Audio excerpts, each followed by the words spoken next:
ladies and gentlemen. Welcome to episode 27 of the Jungle Hockey Podcast, presented by the Hockey Podcast Network. Bit of a different episode this week. Things have been extremely busy for both myself and for Joe. So I'm just going to give you a quick little intro here, send it over to the interview, and that's going to pretty much be it today. But before we get into the interview, I would like to mention that we have sent out PJHL anonymous player polls to every single team. The results of those will be announced on this podcast, so you're gonna have to tune in to find out the results of those polls first, and then eventually we'll obviously get them posted. We're not gonna absolutely force you to listen, but it'll probably take just a little while to put all the results from those together, get it allocated properly, and get the full results out. So we're gonna give it a bit of time. Obviously, we just sent these out yesterday, so hopefully you've seen the link in your team group chat or something like that, and you've had a chance to fill it out. If not, no worries, but we hope to get as many responses as we can. If you're in the KI or VI, they will be coming soon. We have made the polls already. We are just we want to spread it out just a little bit, and the PJHL season's ending within the next week here. KI and VI got a bit longer to go, so that's just the reasoning for that. Not a whole ton else to mention right now, I don't think. We do have a fantastic interview for you today. Ewonus of the Poco Trailblazers, who are currently in a crazy playoff race with the Grandview Steelers for the 5th seed in the Tom Shaw Conference. Bailey walked us through his whole career, stops in the AJ, the SJ, NCDC, played down in Utah. He had a bit of an interesting perspective on that. Before coming home to play for his hometown Poco Trailblazers in his 20-year-old season. Talks about what his future may hold, and obviously we had to talk about his recent blow-up on Elite Prospects when he was the 6th most viewed player from, I think it was like January 14th to 21st in the world, 13,000 views, right ahead of Connor McDavid, as well as the fantastic clip of him taking a slap shot on Chilliwack's empty net.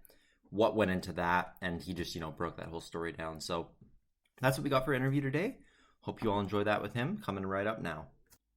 One more quick thing I forgot to mention. The audio for this interview does sound great, but we did have some very minor Wi-Fi issues, which made the video not look too good. So we're not actually going to bother with posting a video interview for this week on YouTube. So just make sure you tune in to, the audio will still be on YouTube, but the video just won't be. So just a quick reminder of that. This podcast is sponsored by DraftKings Sportsbook.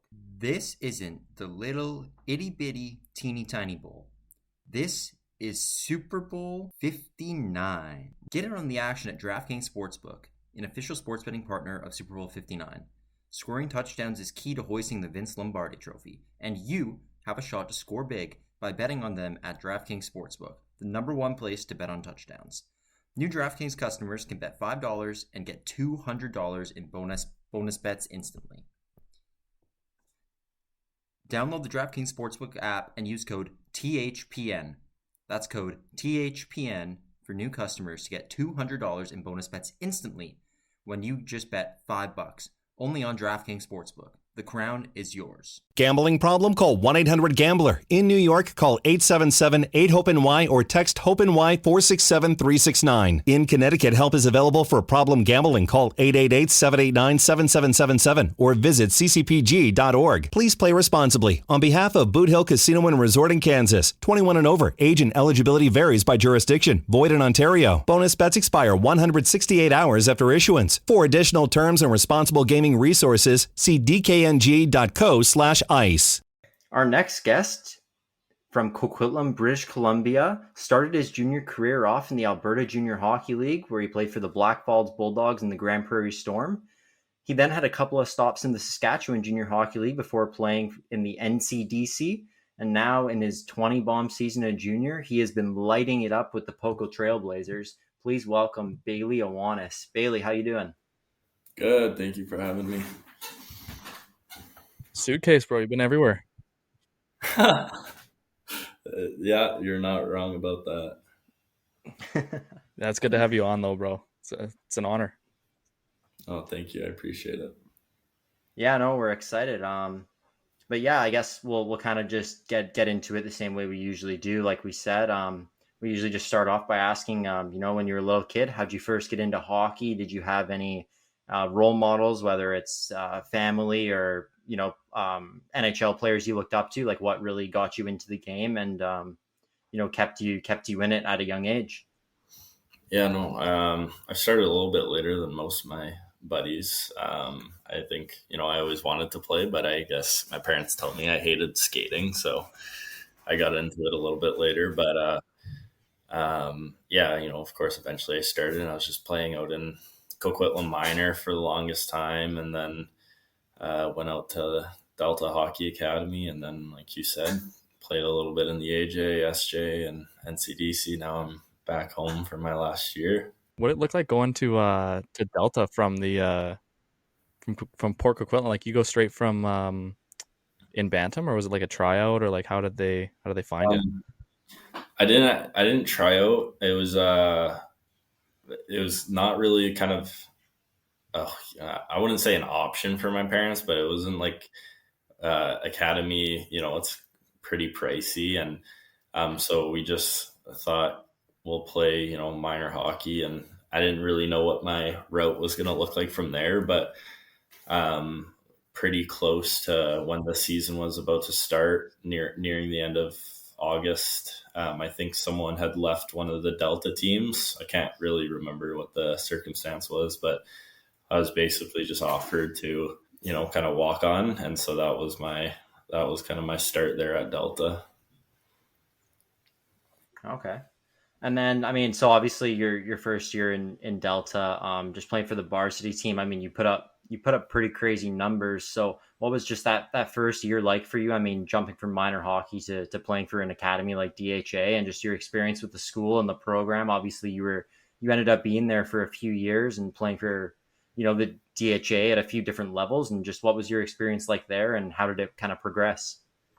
Yeah, no, I had a really good experience at Delta. It was very, school and hockey orientated. You were up pretty early, practice, gym. Then we had a class at the rink, and then we'd head to school. It was a good schedule. It was tough, but I think that's why you see so much success come out of there, is just how intense that program is, and I still enjoyed it a lot. I had really good coaches there, met a lot of good guys, friends, guys who I still talk to and everything like that. But yeah, I have, nothing but really good things to say about the academy there. Who was the nastiest teammate you had? My one buddy, Harrison Menigan, goalie, he got drafted. Oh, I know that. Yeah, I heard that name before. Yeah, he's pretty good. I played with, a bunch of guys who kind of went first round in the dub draft there. But I'd probably say, I guess, my one buddy who's drafted into the NHL right now would probably be my top pick. Yeah. I was going to say, for not a bad best player to play with, eh? Sorry. I was actually just looking at your EP, bro. Cause before this, Owen told me to look you up. I was just looking at like 26,000 views. It's just absolutely unreal. But we'll get to that. We'll get to that eventually. Yeah. So you played your couple years at Delta, and then what does it look like kind of making the jump from U18 to junior? Like, what kind of options do you have on the table? You obviously end up in Blackfalds, were they an expansion team at that point? That was their second season in the league. Their second season. So yeah. You end up there. Like, what was the thought process behind that? And then obviously you finished the year in Grand Prairie.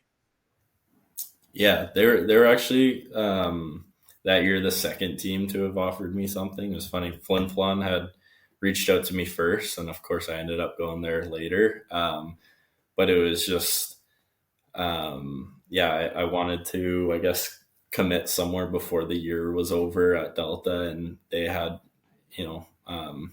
they have a good setup there. It's new rink. They got a nasty rink, dude.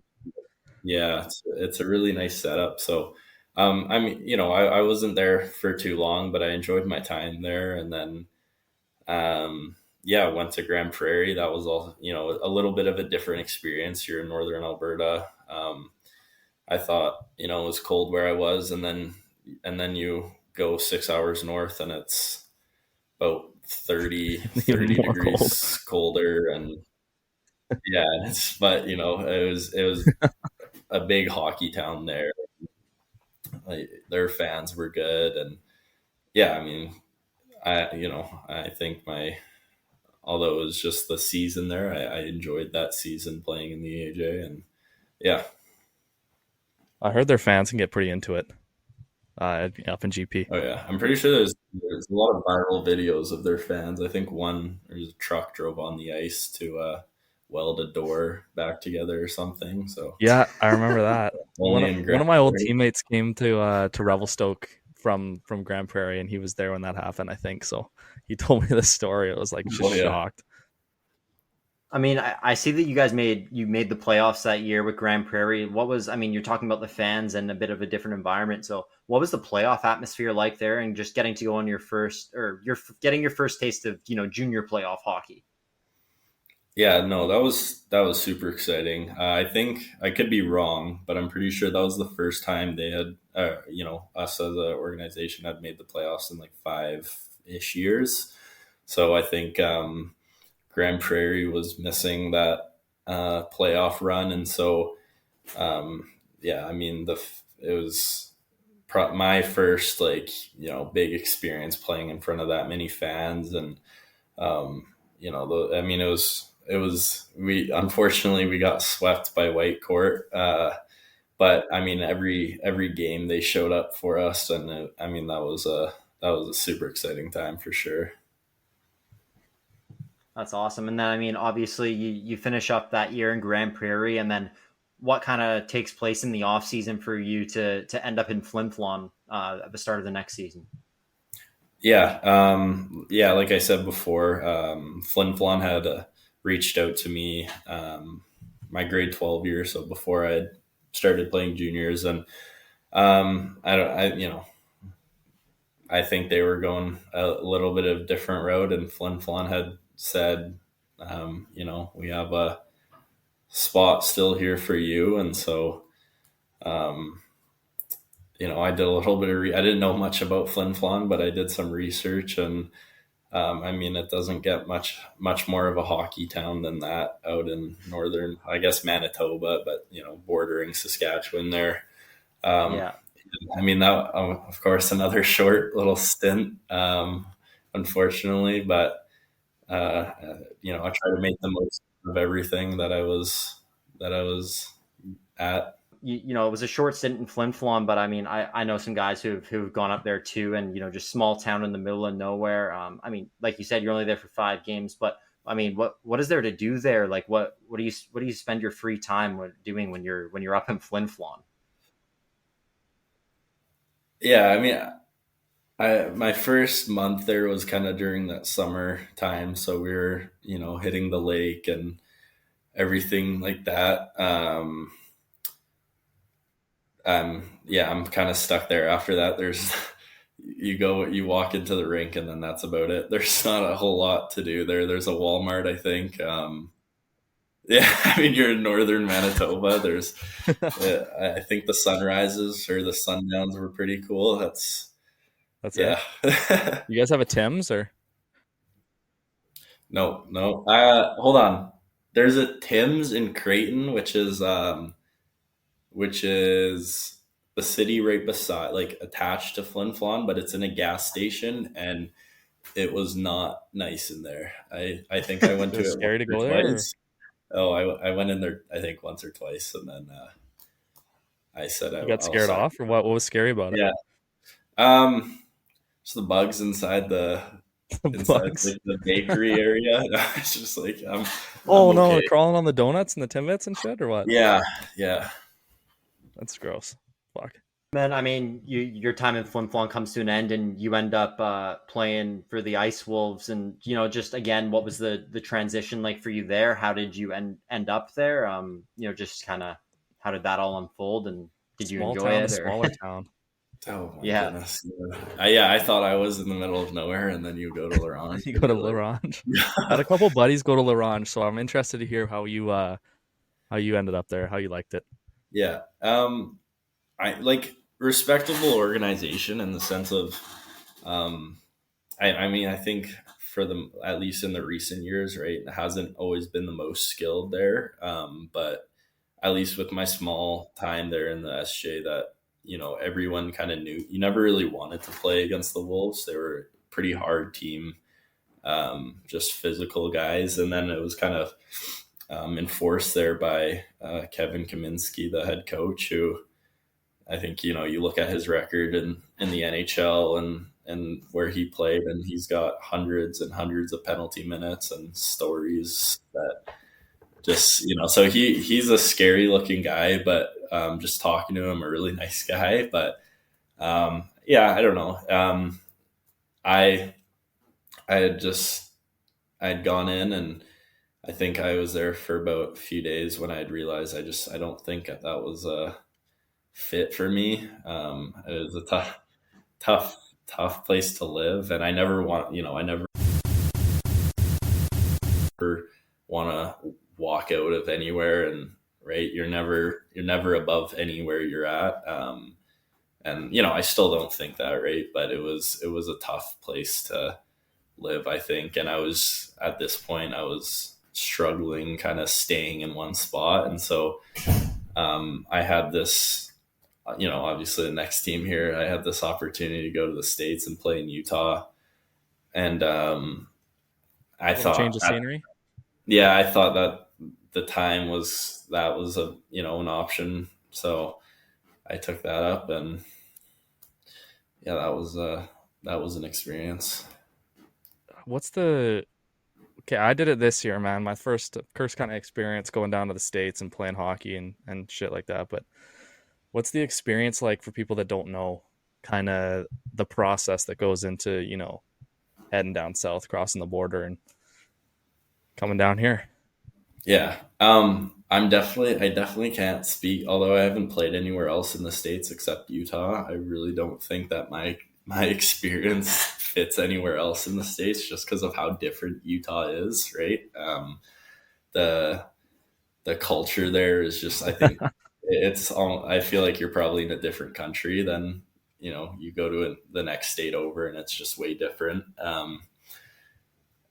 I mean, it was fun. It was good hockey. You played teams like Idaho that would consistently get 5,000-6,000 people at their games. So wow, it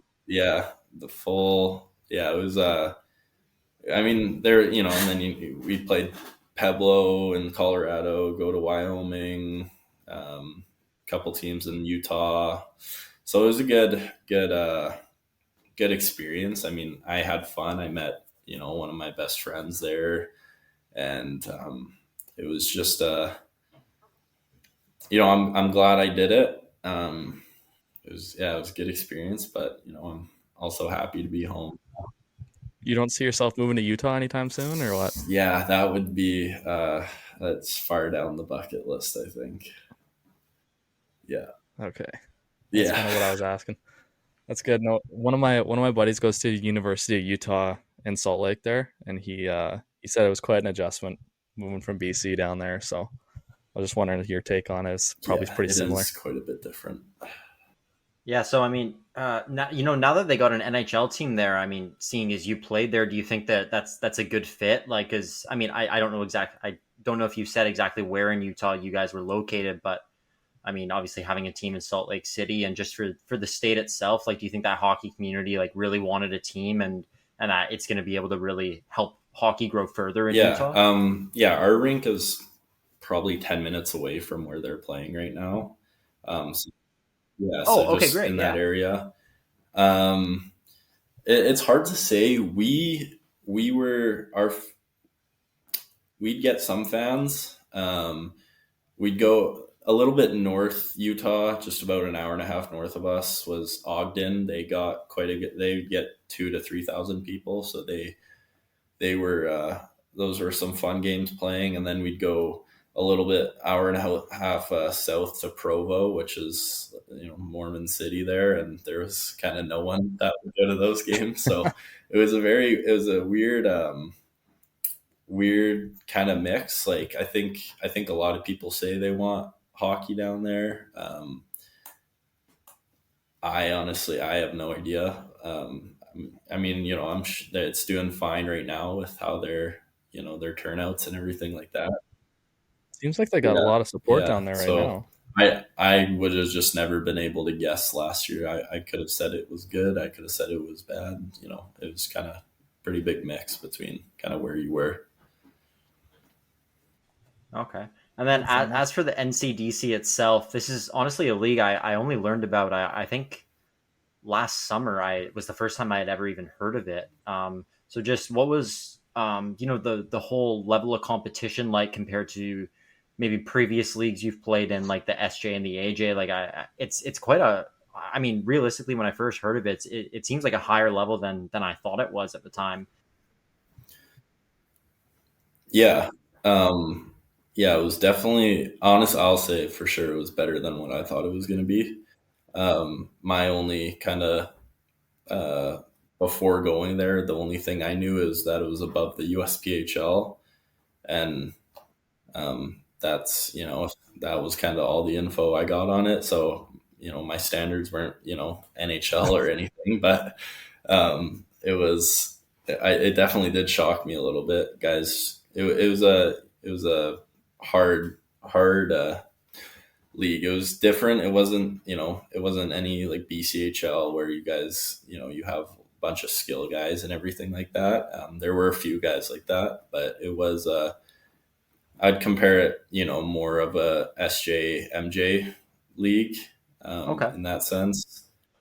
Um, you got guys from all three that I think could kind of shift around those leagues. And so, yeah, I'd throw it maybe somewhere around there.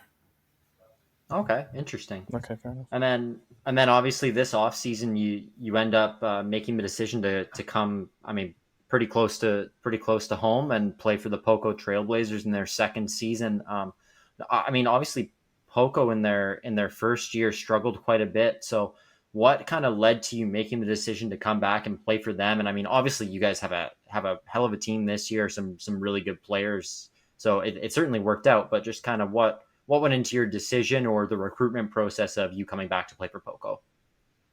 Yeah, I think at the end of the season there in Utah, a little bit before that, really, I kind of just realized, what, this has been good experience, but I want to stay in one spot now, and I want to, have some security.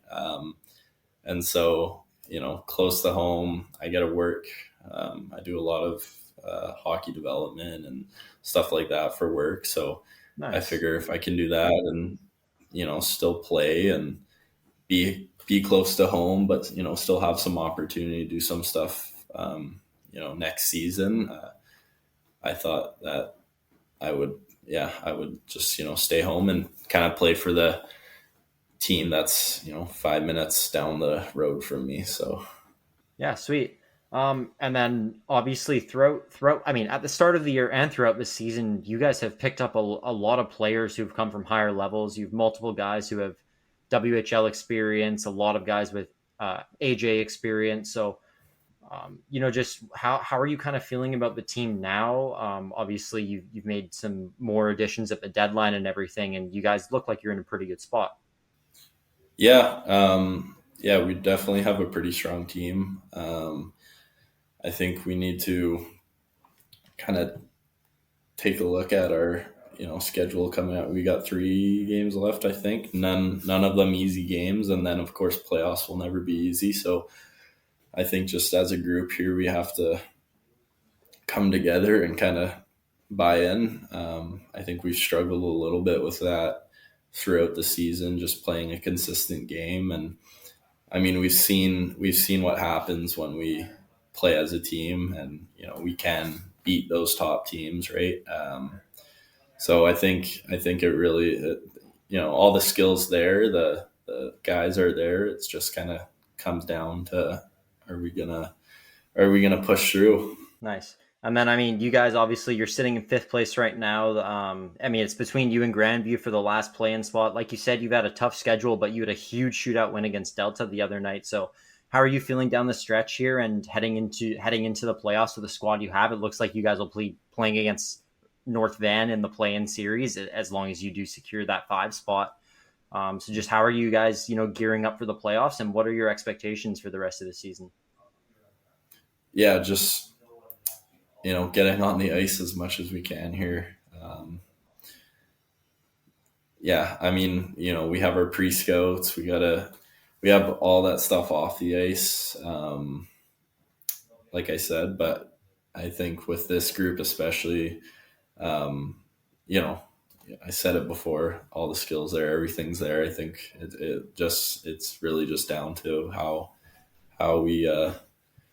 we'll take it kind of going in. Of course you said we need to secure that spot first, but I'm confident we do. And I hope that once we do that, we do buy in. It'll be good, dude. And then you got any aspirations after this? Are you hanging them up? No, I'm looking to keep playing. I'll probably be going to school somewhere in the States, I think, next year. Oh, okay. Good, man. Yeah, so kind of making my decision here shortly, I hope. But yeah. I'll tell coach to give you a recruiting call, buddy. Sorry? I said I'll tell coach to give you a recruiting call or something. Yeah. Where are you? I'm at Drury right now.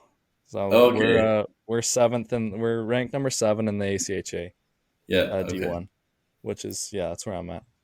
Okay. Yeah, are you looking? It's I was actually wondering, because you're 20-year-old in the PJ now, and a lot of stuff's changed kind of with the whole junior A, junior B aspect. Do we get more? Are we getting more? You don't have to say specifically, because I know it's like kind of confidential, but are we getting more NCAA D3 options, or are we still looking at the CHA? Yeah. Yeah. Yeah. Okay. Unless something comes out here shortly. But yeah, there's been, a few offers. That's good, man. Yeah. And then That's great. I don't know, also have to find a school that fits as well. Of course, the hockey's important and all that, but yeah, it's not cheap, and it's 4 years, right? So it's a commitment. Big commitment, dude. Yeah. I mean, you look at my past now, 4 years in one place sounds pretty good. So, dude, yeah, you wanna find a spot. That's my best advice, probably, is find a spot you're gonna stay for 4 years. Yeah. Don't be transferring around, fucking moving around states and shit. It sucks. Yeah. So that'd be my thing. But no, it's good, dude. I'm happy to hear that. Yeah, thank you.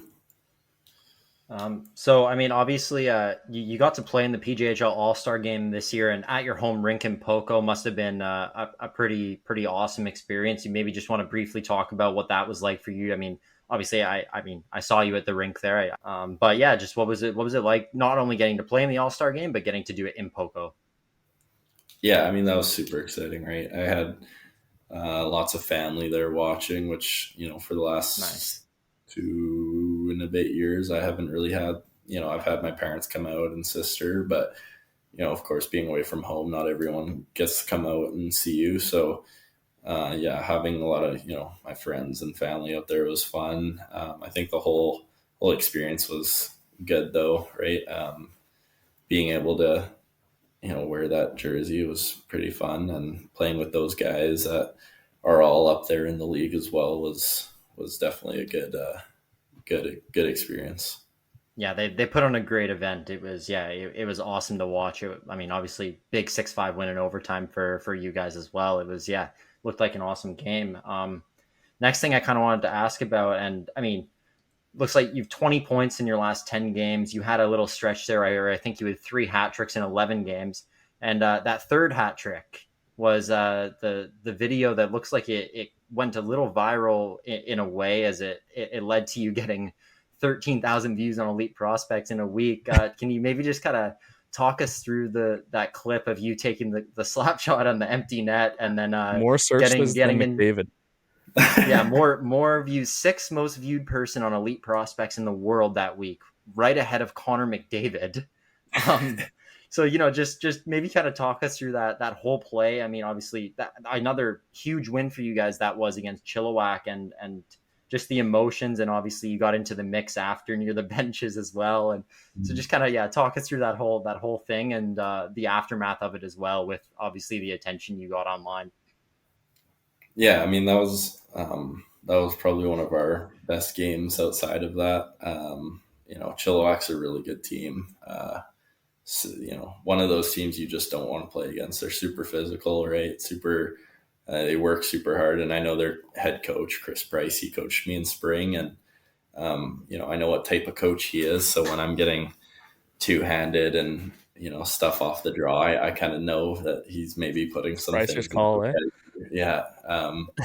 I respect that team in that sense. One thing I will say is that, watching your buddies and, yourself as well going up the ice, and you're getting, like I said, two-handed, and there's, butt ends and hits the head the whole game. It's just that, that's kind of one of those, that's how they play. That's, what they kind of decide to play like in their game. And so once they pulled their goalie, I kind of said, if I get the opportunity here, and if it's something, if what I do in return here doesn't hurt anybody back, then I'm going to throw it out. And, I wouldn't do that to any other team in the league. I think that was just a in the moment thing where you get all this adrenaline built up playing the team like that. And then you get your opportunity. I think, again, I wouldn't do that to any other team. I don't think it's best thing, but happened. And yeah.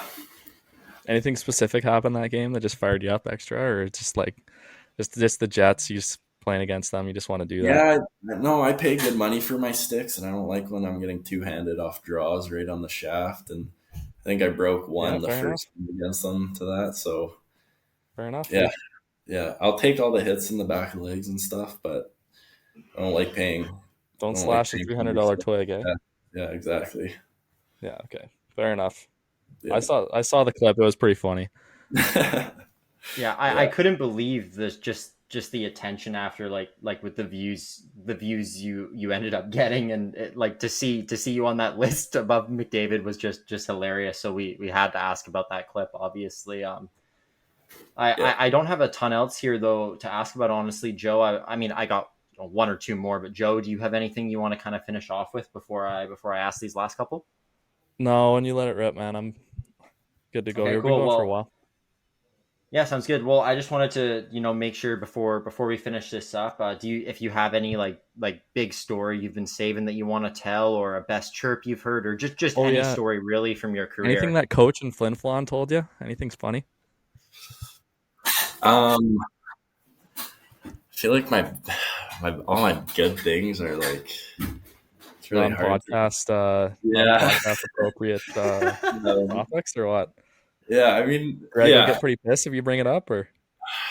Oh, so I mean, there's some good stuff that has happened every year. I don't know, anything really crazy. I feel like, like you said, maybe a little off podcast, but off podcast things. But I don't know. Hasn't been the most, the craziest. I mean, I've been everywhere now. I've kind of experienced a lot of different places, right? So I've seen a lot of different things. Had some hard coaches and all that, but nothing. It makes us who we are, right? Yeah. Exactly. I think it's good, dude. You want to wrap it up, Owen? Yeah, I'm just going to ask one more. It's kind of a question I keep forgetting to ask guys that I want to. I mean, obviously, you talked about the coaching and development you've been getting to do, but is there anything else that you like to do away from the rink, hobbies, or just some stuff to kind of take yourself away from the game, or just things you like to do in general? Yeah, I got a season's pass to Cyprus, so I like snowboarding. That was kind of another bonus of coming back home. Haven't really been able to do that. Been away from home. Snowboarding, and I don't know, during the summer, kind of just training or working. So not a whole lot of other time to do a bunch of other stuff. But I guess that. Oh, cool. Okay, yeah. Well, I guess we can probably wrap it up there. Then, thank you so much, Bailey, for coming on. That was that was a great interview. A couple couple good stories there, and we wish you guys and the rest of Poco all the best down the stretch here and into the playoffs. You got a great team, and obviously you and a lot of other guys have been lighting it up. So hopefully you guys keep that up, and yeah, just best of luck and thanks for coming on. We really appreciate it. Awesome. Thank you for having me. Appreciate it, man.